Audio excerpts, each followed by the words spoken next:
पहले 9th वाला करता हूं, फिर 10th, फिर 11, फिर 12, फिर 14, 16 and so on.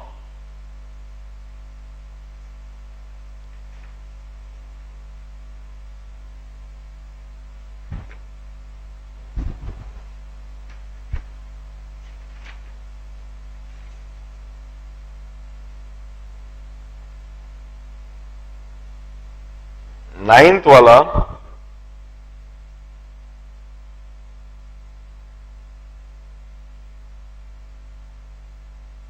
ALP second है, मैं सबसे पहले इसको कर रहा हूं।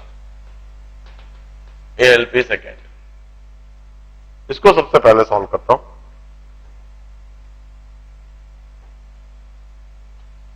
देखिए अगेन बहुत डिफिकल्ट प्रॉब्लम नहीं है, जब मैं करूंगा तो बड़ा छोटा सा है, बस प्रॉब्लम स्टेटमेंट बहुत लंबा है, उस स्टेटमेंट को पढ़ना, समझना और सिचुएशन को समझना, that is the main task. Two similar rectangular pieces of glass are in contact along one edge while opposite edge are separated by thin piece of tin foil. यह एक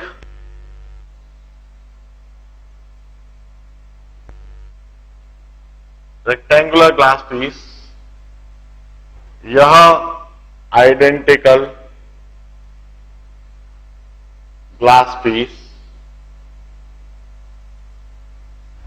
along one edge, यह contact में है और दूसरी as per there is a tin foil. This is a tin foil.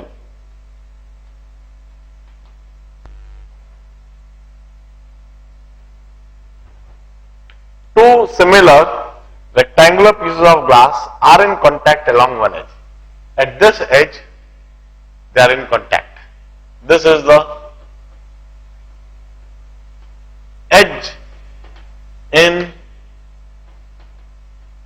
contact. Opposite edge are separated by thin piece of tin foil. When examined in sodium light of wavelength 5.89 into 10 to the power minus centimeter minus 5 centimeters. इधर sodium light इस पर डाली जा रही है and they are examinated. This is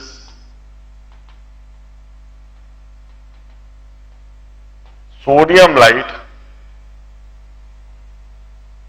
having wavelength of 5.89 into 10 to the power minus 5 centimeters.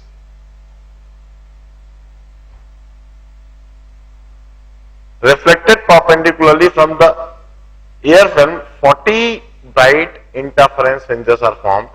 What is the thickness of foil? इस foil की thickness पूछी है.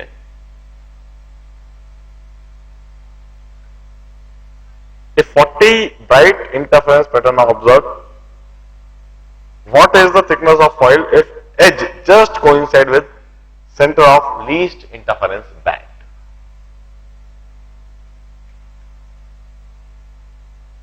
सबसे पहले तो इस प्रॉब्लम को पढ़ के इस सिचुएशन को समझना है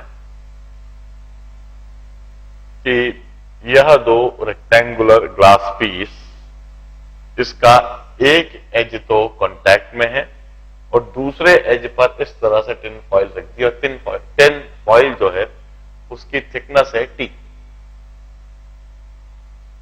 और इस तरह से यह सेटअप रखा हुआ है. इस पर नॉर्मली सोडियम लाइट इंसिडेंट हो रही है. अब सोडियम लाइट जो इंसिडेंट हो रही है उसके साथ क्या होगा, कोई सी भी सोडियम लाइट एक तो इधर से ही लौटेगी, और एक सोडियम लाइट जो अंदर तक जाएगी और इधर से लौटेगी और ये इंटरफियर होंगी।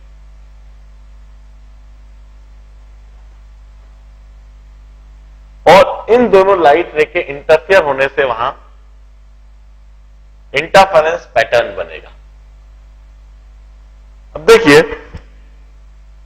यह लाइट रे भी डेंसर से टकरा के लौट रही है, तो इसका फेस चेंज पाई से हो जाएगा। यह लाइट रे भी डेंसर से टकरा के लौटेगी, तो इसका भी फेस चेंज पाई से हो जाएगा। दोनों ही लाइट रे का ग्लास प्लेट से टकराकर रिफ्लेक्ट होने से पाई से फेस चेंज होएगा। क्योंकि दोनों लाइट रे का पाई से फेस चेंज होना है, इसलिए इंटरफेरेंस बैंड बनने की कंडीशन वही होगी जो नॉर्मल और यूजुअल कंडीशन होती है। ब्राइट के लिए path difference even multiple of lambda by 2, dark के लिए path difference odd multiple of lambda by 2। अब हम कहते हैं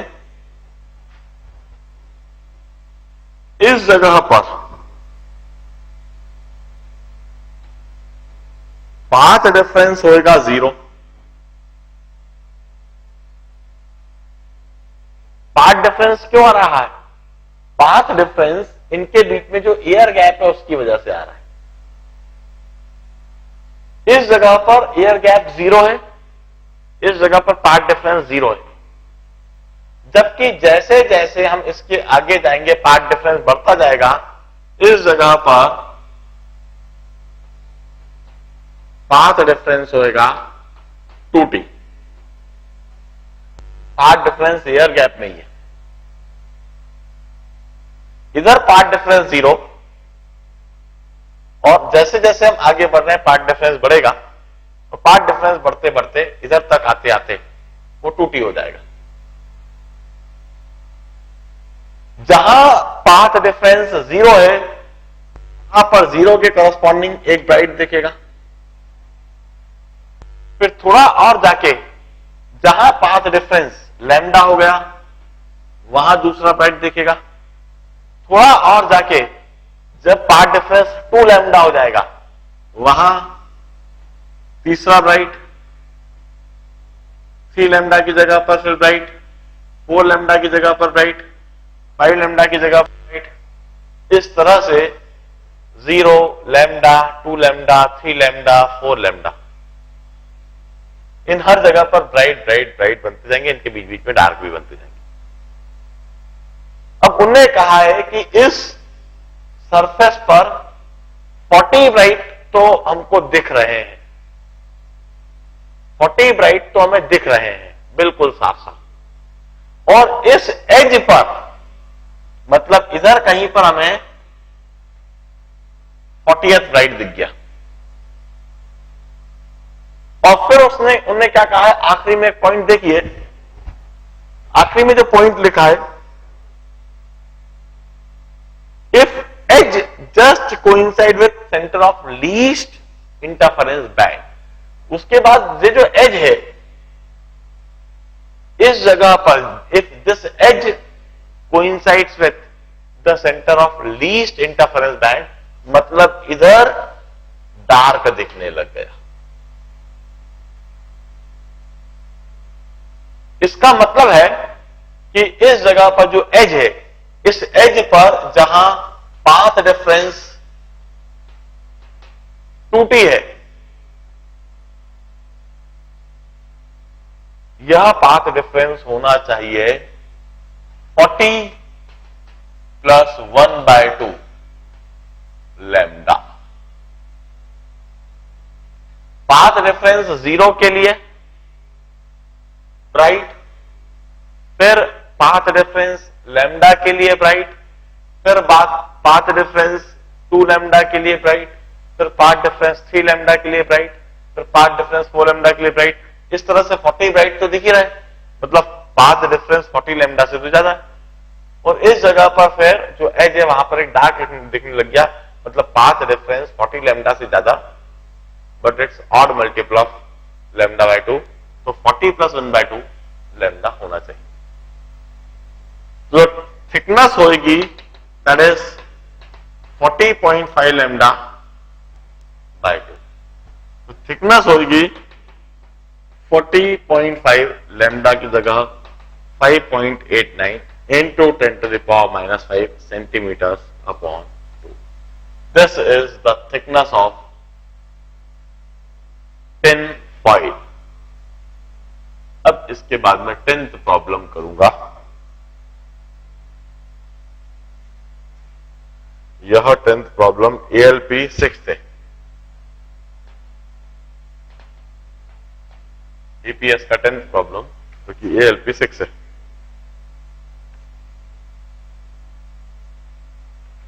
ध्यान देखिए,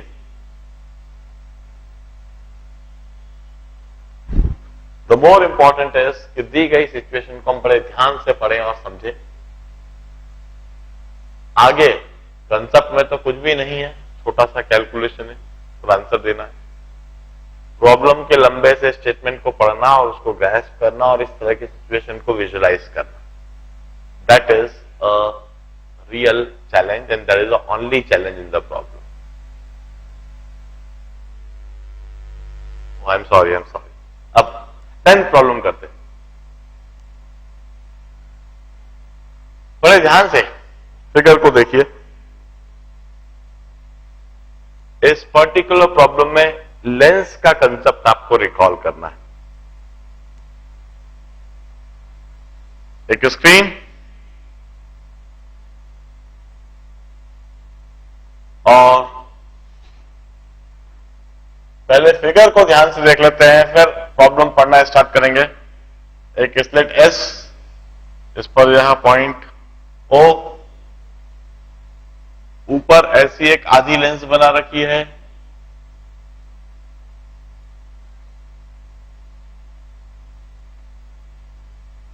नीचे आधी लेंस बना रखी है, L1, L2, और इनके बीच में उन्होंने गैप स्पेसिफाई कर रखा है 0.5 मिलीमीटर, और इधर S1 और S2 बना रखा है। इन दोनों के बीच में 15 सेंटीमीटर और इधर 130 सेंटीमीटर, कुछ ऐसा फिगर। मैंने फिगर पहले ध्यान से देख लिया। अब मैं प्रॉब्लम को पढ़ना चालू कर रहा हूं। The figure, in figure as is a monochromatic point source, दिख रहा है मुझे, ठीक है। Emitting light of wavelength lambda, lambda की वैल्यू उन्होंने दे रखी है 500 nanometres. A thin lens of circular shape and focal length 10 centimetre, यह लेंस, इसकी focal length 10 centimetre, is cut into two identical half L1 and L2 by a plane passing through diameter. The two half are placed symmetrically about axis SO with gap of 0.5 millimeter. Okay, figure में दिख रहा है मुझे वो। The distance along from the axis S1 to L1 and L2 is 0.15 metre, ठीक है, ये भी दिख रहा है। While from L1 to L2 is 1.3 metre. The screen O is normal to SO. Find third intensity maximum occur at point P. Also find distance OA. The gap between L1 and L2 reduce what? देखिए, now this is a very interesting problem in fact. Problem के करने के तरीके को बड़े ध्यान से देखना। हम उस सिचुएशन को देख रहे हैं जो हमें प्रॉब्लम में दी हुई है, और अकॉर्डिंगली हम प्रॉब्लम को करने के लिए एक मेथड सोच रहे हैं। उस मेथड को ध्यान से समझ। मैं एक कंप्लीट लेंस लेता हूं। इस लेंस का फोकल लेंथ है 10 सेंटीमीटर्स।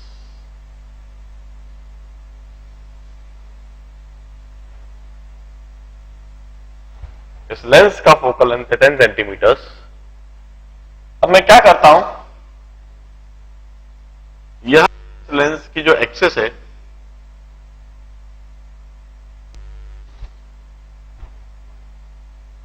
इस एक्सिस से 10 सेंटीमीटर की दूरी पर एक ऑब्जेक्ट रखता हूं। This object O 10 centimetre 15 centimetre 15 centimetre की दूरी पर एक ऑब्जेक्ट रखता हूं।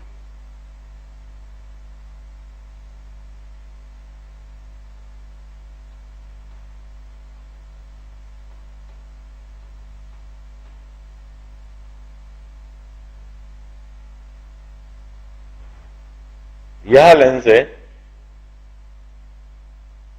और इस लेंस से 15 सेंटीमीटर की दूरी पर एक ऑब्जेक्ट रखा हुआ है। इस ऑब्जेक्ट की इमेज कहां बनेगी, सबसे पहले मैं यह सोचता हूं, और ऑब्जेक्ट की इमेज लोकेट करने के लिए मैं लेंस फॉर्मूला लगाऊंगा। लेंस फॉर्मूला है 1/f equal to 1/v minus 1/u। यह लेंस फॉर्मूला मैं इधर लिखता हूं, 1/f is equal to 1/v minus 1/u। 1/f की जगह 10, v मुझे निकालना है, u की जगह -15। 1/v is equal to 1/10 minus 1/15। Solve करने पर v आ जाता है +30। आई थिंक +30 आ रहा है। इसका मतलब है कि इस पॉइंट ऑब्जेक्ट O की इमेज 15, 15, 15, इसकी इमेज O' कहीं इधर बनेगी, और यह जो इमेज बनेगी यह 30 सेंटीमीटर की दूरी पर बनेगी। अब मैं क्या करता हूं, इस पॉइंट O पर मैं एक एक्सटेंडेड ऑब्जेक्ट रखता हूं OS।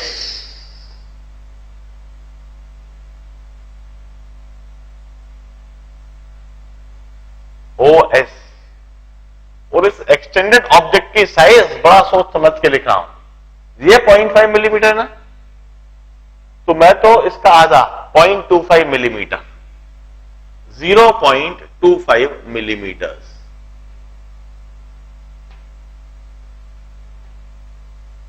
साइज का मैं एक एक्सटेंडेड ऑब्जेक्ट इधर रखता हूं।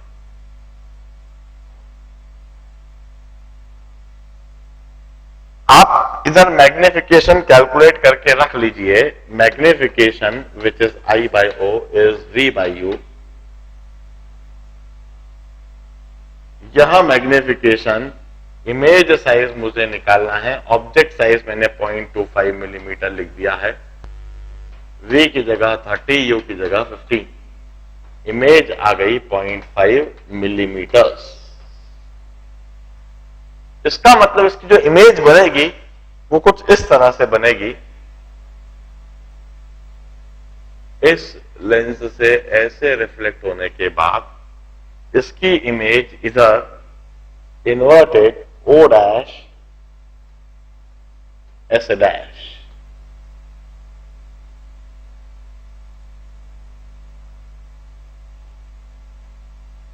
और यह जो इमेज बनेगी यह 0.5 मिलीमीटर।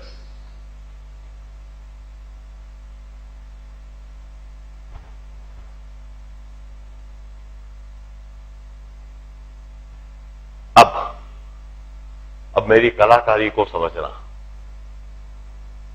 मैं इस सिचुएशन को कैसे ऑब्टेन कर रहा हूं, इस बात को समझना। यदि इस ऑब्जेक्ट में, ये जो OS ऑब्जेक्ट लिया है, जो 0.5 मिलीमीटर का लिया है, इसमें यह O और यह सब पूरी कुछ होता ही नहीं, सिर्फ एस ही होता और एस इसी जगह पर होता जहां पर है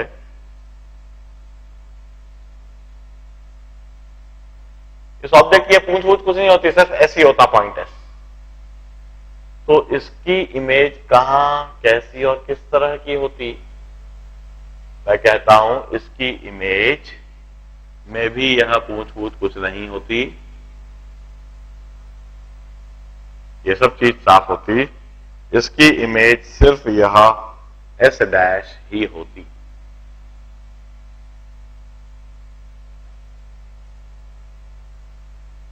मेरी इस बात को बड़े ध्यान से समझिए।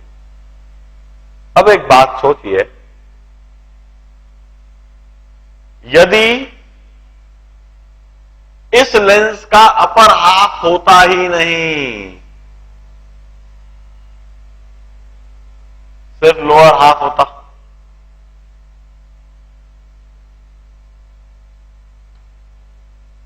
तो क्या होता? कुछ नहीं होता। ऑब्जेक्ट एस भी इधर होता, उसकी इमेज एस डैश भी इधर होती, सिर्फ यही बात होती कि जो एस डैश की इंटेंसिटी है वो आधी हो जाती, क्योंकि सिर्फ लोअर हाफ से लाइट रेस रिफ्रैक्ट होकर इस पॉइंट तक पहुंचती और एस डैश की इंटेंसिटी आधी हो जाती। अब आप जरा सोचिए, यह जो सिचुएशन मैंने बनाई है, अपर हाफ लेंस L1 को भूल जाइए, सिर्फ लोअर हाफ लेंस L2 को देखिए, तो क्या आपको यह सिचुएशन बनी हुई दिख रही है? देखिए जरा, यह लेंस का लोअर हाफ, यह लेंस का लोअर हाफ, इस लेंस के लोअर हाफ के 0.25 मिलीमीटर ऊपर यह एक सोर्स एस जो 15 सेंटीमीटर की दूरी पर है, 15 सेंटीमीटर की दूरी पर 0.25 मिलीमीटर की दूरी पर यह एस। तो इस एस की इमेज इधर से इस तरह से ट्रेवल करते हुए लाइट रेस इधर पहुंचेगी और इमेज S2 इधर बनेगी।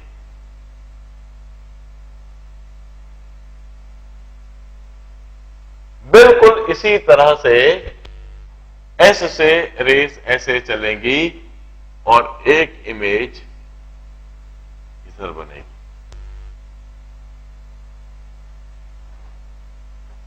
यह इमेज इसके 0.5 मिलीमीटर ऊपर है, यह इमेज इसके 0.5 मिलीमीटर नीचे है और इन दोनों के बीच में 0.5 मिलीमीटर की दूरी।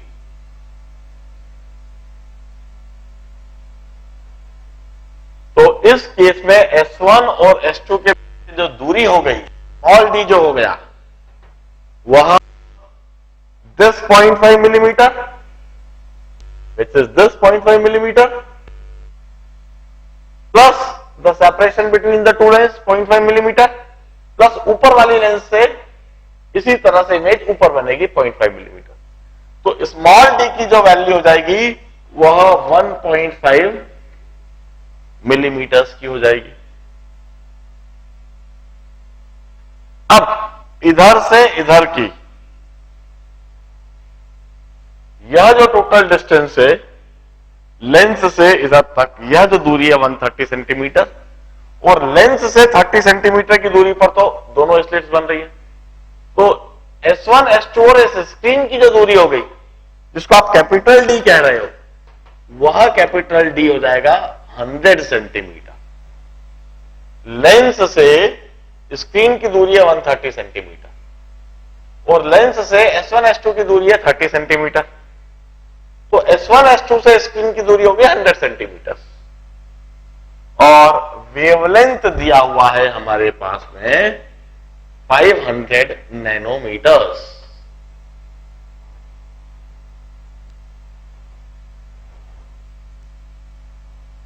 सारा काम हो चुका है। अब हम कहेंगे fringe width lambda is lambda capital D by small D. Lambda भी लिखा हुआ है, कैपिटल डी भी लिखा हुआ है, स्मॉल डी भी लिखा हुआ है। फ्रिंज विड्थ आ जाएगी फिर पूछिए if the third maximum occur at point A, what is distance O ए।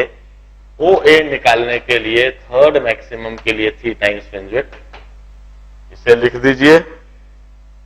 फिर पूछा है gap between L1 and L2 is reduced from its original value of 0.5 millimetre, will the distance OA increase decrease और remain same. हम कहते हैं यदि यह gap हम कम करेंगे, यदि हम यह गैप कम करेंगे तो यह गैप कम होएगा, यह गैप के कम होने से यह गैप कम होएगा, और इस गैप के कम होने से डी कम होएगा, और डी के कम होने स्मॉल डी कम होएगा। Gap is decreased, in that case D would also decrease, in that case fringe width would increase, in that case length OA would also increase। Gap के कम कर देने से स्मॉल डी की value कम होगी, small D की value कम होने से fringe width बढ़ेगी, फ्रिंज विड्थ के बढ़ने से OA की वैल्यू बढ़ेगी। इस तरह से हमने 10th प्रॉब्लम कर दिया है। के बाद में 11th प्रॉब्लम सॉल्व करूंगा, बड़े ध्यान से। सबसे पहले तो इसी को देख लीजिए। 11th प्रॉब्लम जो कि ALP 5th है।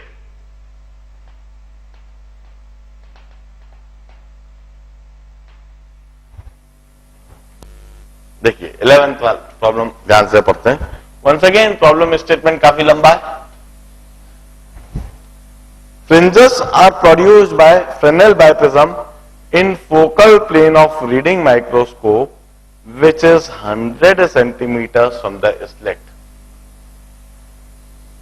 Fresnel biprism of either slit and the 100 centimeters from the slit. The lens inserted between biprism and eyepiece gives two images of the slit in two positions of the lens.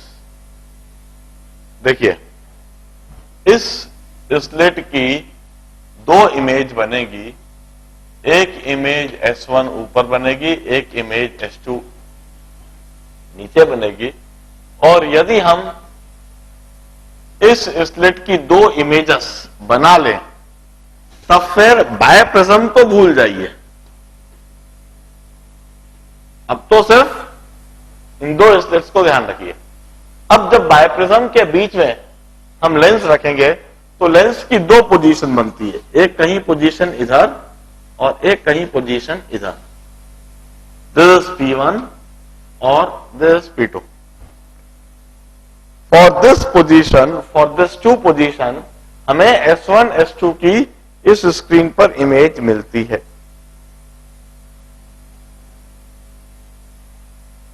Object के द्वारा lens की दो position पर same screen पर image मिलना। जैसे ही यह situation में देख रहा हूं ना, तो मुझे एकदम से डिस्प्लेसमेंट मेथड याद आ रहा है। Two images of the slit in two position of the lens. In one case, the two images of the slit is 0.45 millimeter apart, means I1 is 0.45 millimeter, and in another case it's 2.9 millimeter apart, and I2 is 2.90 millimeter. If sodium light of wavelength 5893 Armstrong, 5893 Armstrong, find the width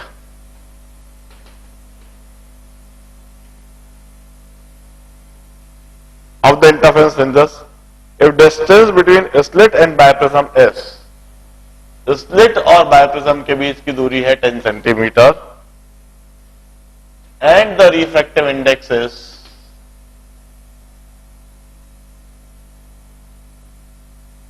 1.5. Calculate the angle in degrees with the inclined face देखिए, सबसे पहले तो हम यह बात समझ जाए कि प्रिज्म के सामने सिंगल स्लिट, इस सिंगल स्लिट की दो इमेज बना ली S1 S2। उसके बाद बायप्रिज्म को भूल जाओ, लेंस की दो पोजीशन के लिए जो इमेज मिल रही है यह हमें डिस्प्लेसमेंट मेथड बताती है। और डिस्प्लेसमेंट मेथड के लिए हम एक कंसेप्ट अच्छी तरह से जानते हैं, I1 I2 is equal to square of object size. I1 की जगह पर 0.45 मिलीमीटर, I2 की जगह पर 2.9 मिलीमीटर और ऑब्जेक्ट साइज की जगह पर d square. From here one can always calculate the value of d and that would come out to be under root of 0.45 into 2.9 millimetres. यह स्मॉल d की वैल्यू आ गई। कैपिटल D उन्हें दे रखा है, कैपिटल D दे रखा है 100 सेंटीमीटर। तो पहला सवाल तो हो गया, fringe width is lambda capital D by small d। A part lambda दे रखा है, वेवलेंथ आर्मस्ट्रांग, कैपिटल D दे रखा है, स्मॉल d अभी अभी हमने डिस्प्लेसमेंट मेथड का कंसेप्ट लगा के लिख दिया। अब इसके बाद हम यह भी जानते हैं कि जो स्मॉल d है this 2 times a into del, और 2 times a into theta into mu minus 1 where this angle is theta. तो स्मॉल d की जगह यहां वैल्यू लिख दी 0.45 into 2.9 under root of this millimetres. 2 की जगह पर 2 और a की जगह पर 10 सेंटीमीटर दे रखा है, तो क्यों ना इसको 100 मिलीमीटर कर दो। थीटा मुझसे पूछा हुआ है, म्यू माइनस 1 की जगह 1.5 माइनस 1। Solve for theta.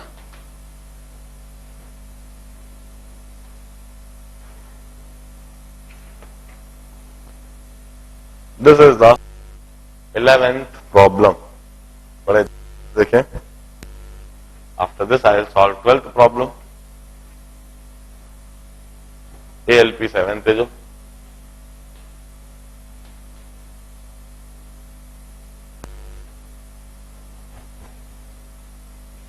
बड़े ध्यान से पर इसको देख ले।